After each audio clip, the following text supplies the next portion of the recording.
Is the far left a significant global security threat? On Thursday in Washington, Marco Rubio, the US Secretary of State, will host an international summit on the threat posed by, quote, the resurgence of transnational far left terrorism. There'll be a particular focus on the group known as Antifa. What is this group? Is it a significant danger, or is there something else motivating this summit?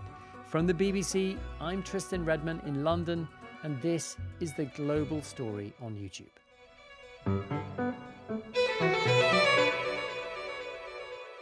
Mike Wendling, great to have you back. Nice to be back. Just talking with you about movies last week. And today we are back to talk about something that's, roughly in the same ballpark. Yeah, more extremist politics for you. Yeah.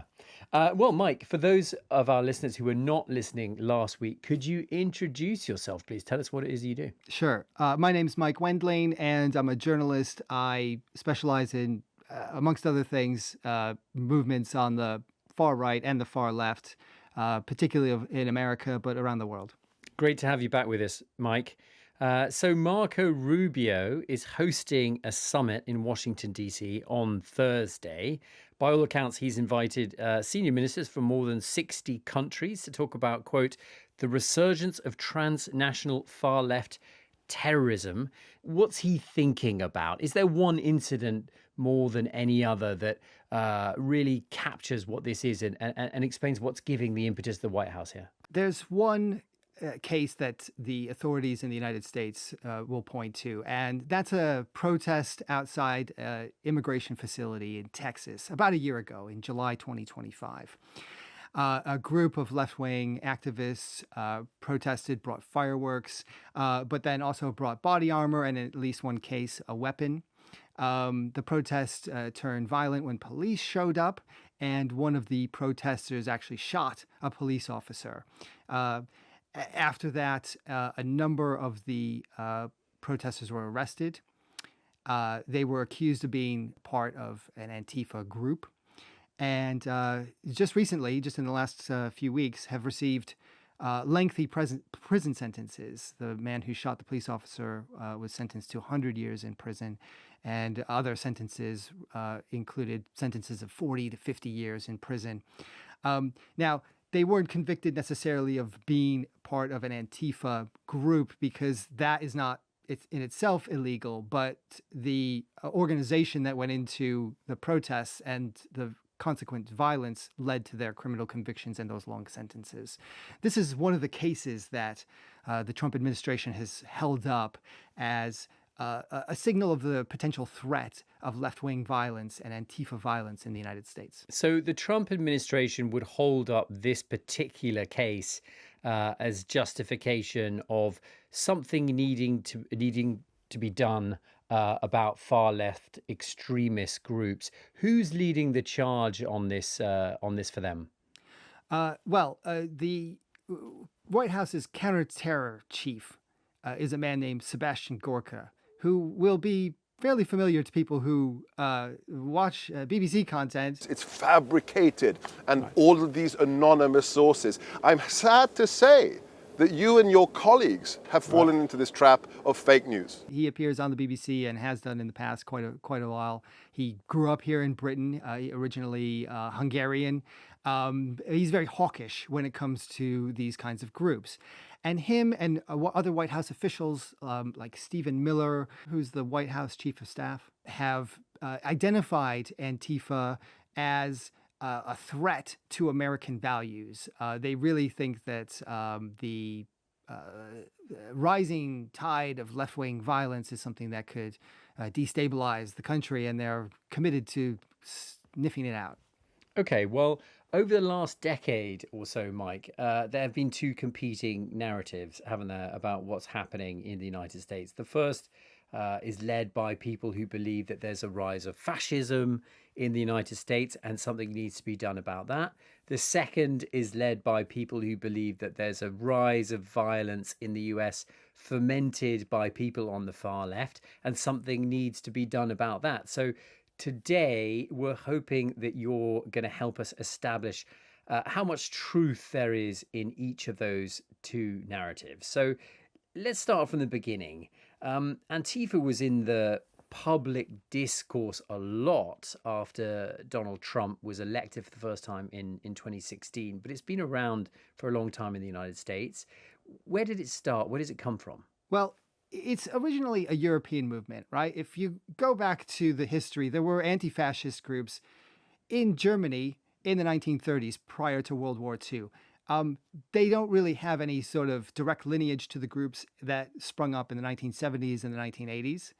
In the American context, it's a little bit different. In the 1980s, there was a group called Anti-Racist Action, which developed in Minneapolis and other Midwestern cities. And basically, this was around the punk scene. It was a subculture. At the time, as punk and underground music was taking off, those kinds of scenes were attracting not only sort of left-wing anarchists, but also neo-Nazi skinheads. And the anarchists didn't really want to hang out with the neo-Nazi skinheads, so they formed these sort of units, self-defense units, to keep those people away from their movement. It remained part of that. It didn't sort of break containment until Donald Trump came along. And what happened around 2015 and 2016 is very interesting, because you had a series of right-wing groups who formed around that time, most notably groups like the Proud Boys. There was a group called Patriot Prayer in the Pacific Northwest.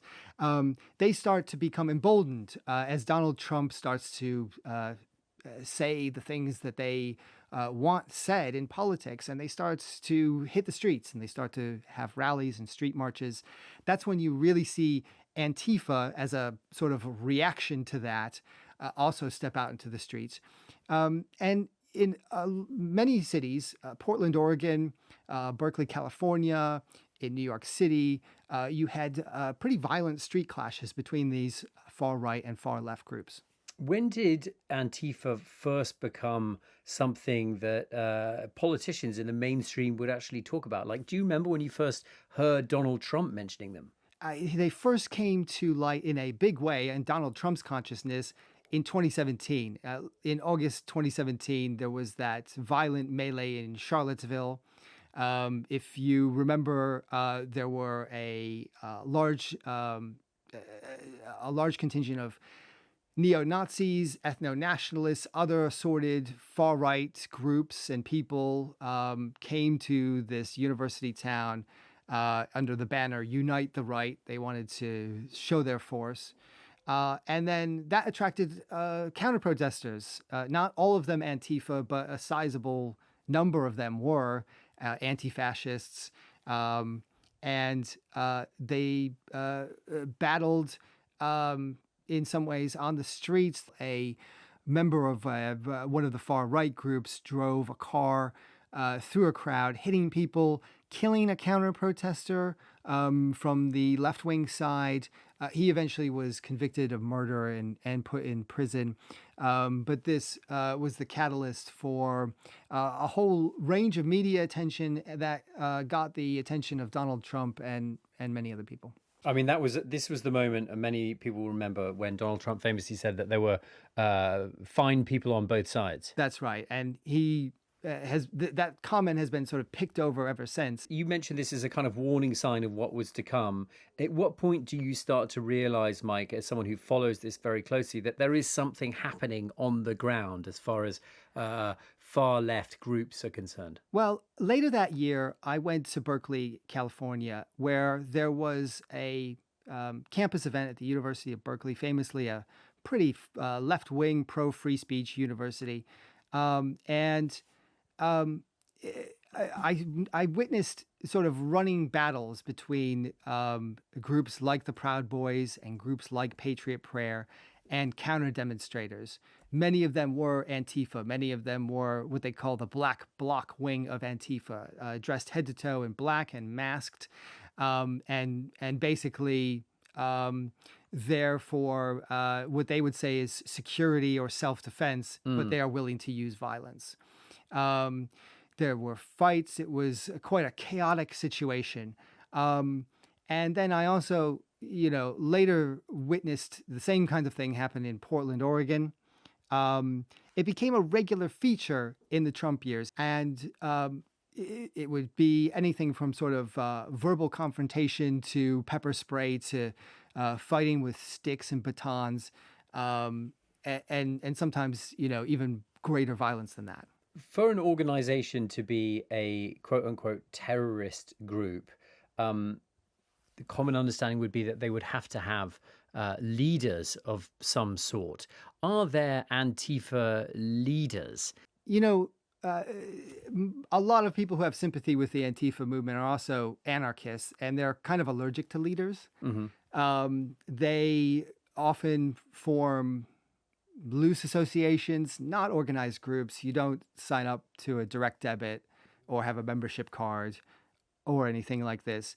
I have encountered in the course of my reporting people who are sort of de facto leaders. One of whom, Antifa spokesman of sorts in Portland, agreed to sit down with one of his opposite numbers, a card-carrying Proud Boy member. All right, guys. So, look, first of all, I'm just going to go over the rules. Okay. We don't want any violence. Number one, no violence. No violence. Can we stay seated? Stay seated. Stay seated. I know that it's going to get heated. And this was at the height of the protests in Portland, where these people would be shouting at each other in the street and sometimes worse. I think he's misguided. I think he's a bigot. I think he's a misogynist. I think he's violent towards women. And I think he's a racist. What do you think of Louise? I told him he's ignorant of who I am. I think he's violent on the street. I think he's trying to duck out of responsibility. My dad always told me, you go to a protest, you end up getting arrested, don't cry, own it. They had a fairly frosty, but I wouldn't call it respectful. I would maybe call it civil conversation. I want to ask you one more question, which is, has anything changed in your mind as a result of this meeting, Louise? Honestly, more sorrow, more sadness. The fight's gonna be longer. Man. Rob, has anything changed in your mind as a result? I respect you less now, dog.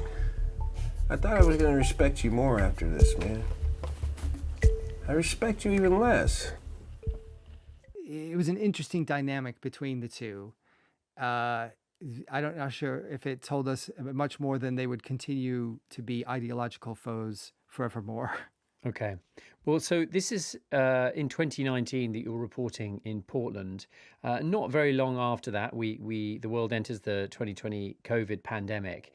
And within that moment, there is the murder of George Floyd in Minneapolis in May 2020 by a police officer. And in the wake of that, months and months of civil unrest. To what extent, if any, was that unrest caused by Antifa?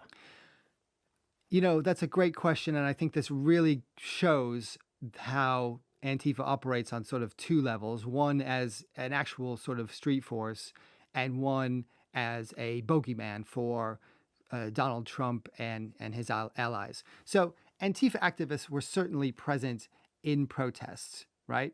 And Antifa activists, there are cases where some of them were arrested on charges of criminal damage and rioting and whatnot. They certainly weren't the majority because this was a mass movement, right, that sprung up after George Floyd was murdered. However, in certain segments of the right, it became a common wisdom, conventional wisdom, that Antifa was driving the whole protest movement. Antifa activists were certainly there. How much they had to do with the ensuing violence and mayhem that happened because of that takeover is really debatable. So the public perception of their involvement is possibly greater than the actual evidence of them being involved. And certainly from the Trump administration and the MAGA movement, which tends to use Antifa as a catch-all for, not just the sort of people who are directly inspired or pledge their allegiance to Antifa, but left-wing violence as a whole, and then even other incidents that don't necessarily have anything to do with left-wing violence or come from different political perspectives. So yeah, it's become a much larger thing than the relatively small numbers would imply. So much of this is party political. I mean, as we've discussed, there was an increase in activity of groups like the Proud Boys during Donald Trump's first term. Is the reverse true? When Joe Biden entered the White House, did that allow an increase or a flourishing of left-wing extremist groups as well? Well, not in the same way, because Antifa at one level is reactive. When Joe Biden was in office, there was a huge investigation into the events of January the 6th, 2021. As a result of that, a lot of those right-wing groups, the Proud Boys, the Oath Keepers, they were hobbled. Their members were in prison. They were broken up. They weren't holding marches and rallies. And so you didn't have the corresponding reaction by Antifa groups, which was be to come out and confront them. You mentioned January the 6th, which seems like an important staging post in this story. They were literally banging on the doors of Congress. And then some Trump supporters managed to get inside.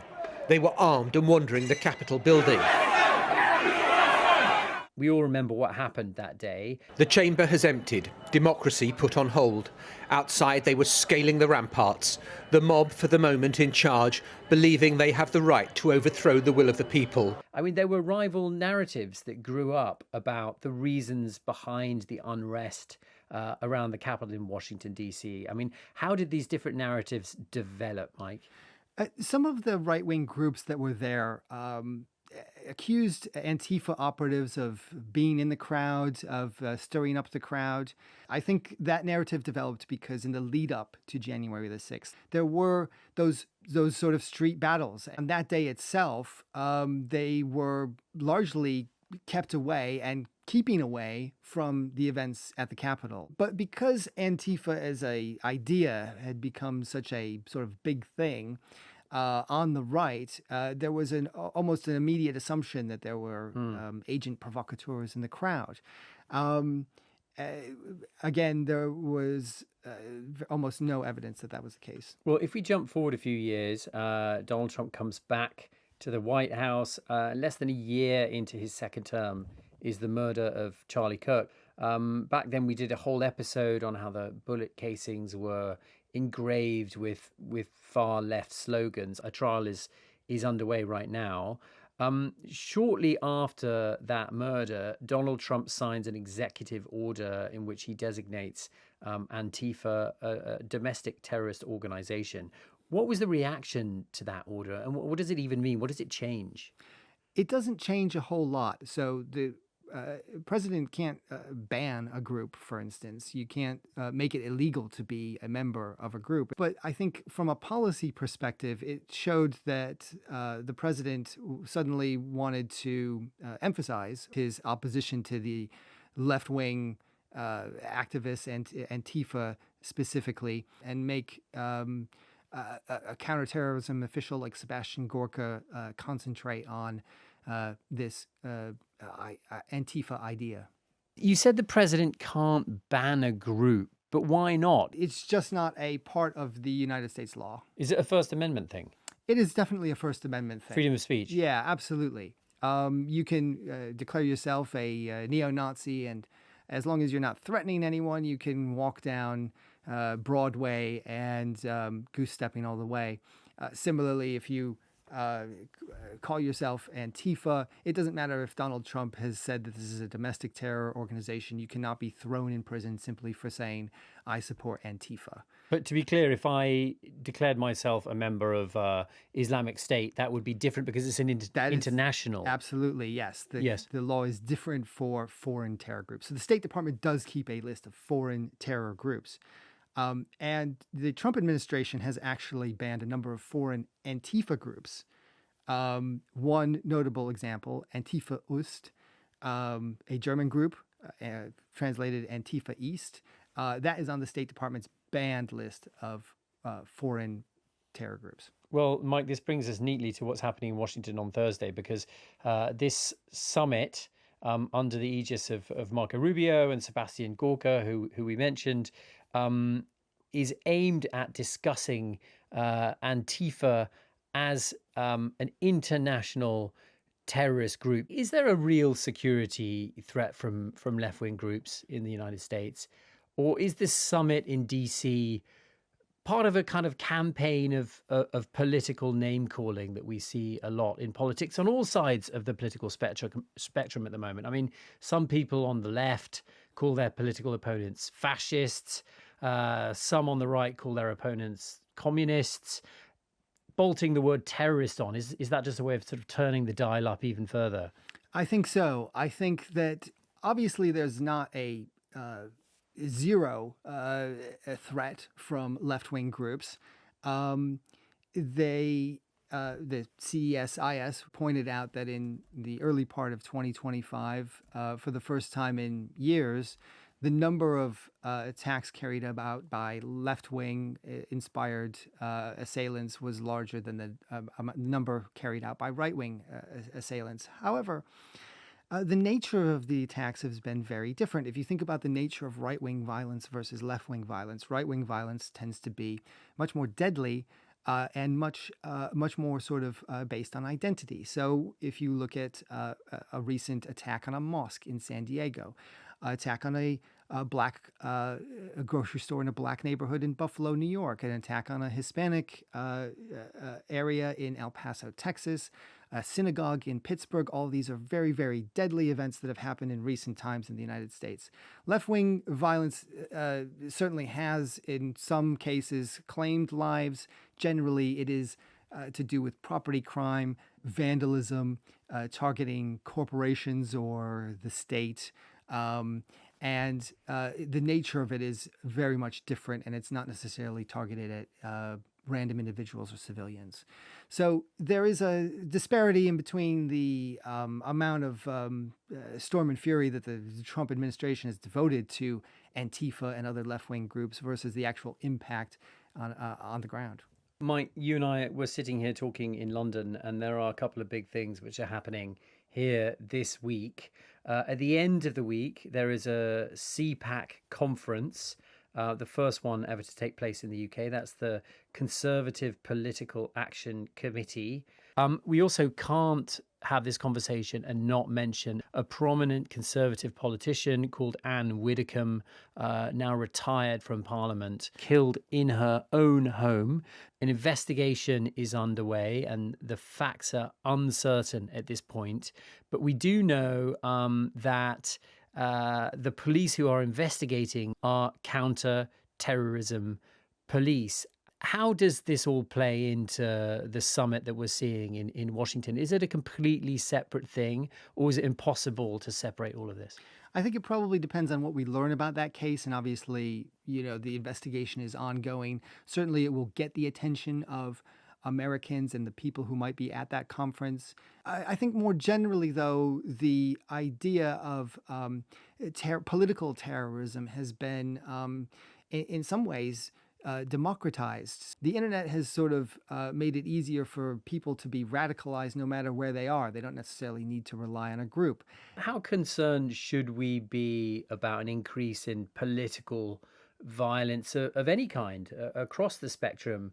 When you attach extreme names to your political opponents, calling people fascists or calling people communists, does that increase the possibility of political violence?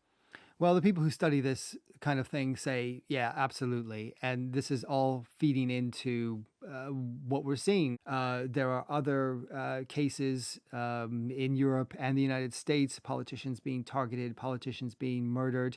I myself, a little over a year ago, was in Minnesota, where I was covering the murder of the Democratic leader in that state. So, the temperature on all sides just keeps going higher and higher. It takes people who have the guts to reach out to the other side and really try and turn the temperature down to stop a cycle of violence like is what's happening. There's really no indication that there's a critical mass, really, somewhere in American politics that will actually do that. So for now, I'm afraid we're stuck in a pattern of the temperature keeps going up. Thanks so much, Mike. It's been, I won't say it's been great to talk this through with you, but it's been super interesting. Thank you. Thanks a lot. That was the freelance journalist Mike Wendling, who's an expert on far left and far right groups. And that's it from The Global Story for today. We're also an audio podcast. You can find us every weekday on bbc.com or wherever you get your favourite shows. We'll be back again tomorrow. Thanks for tuning in. Cheerio.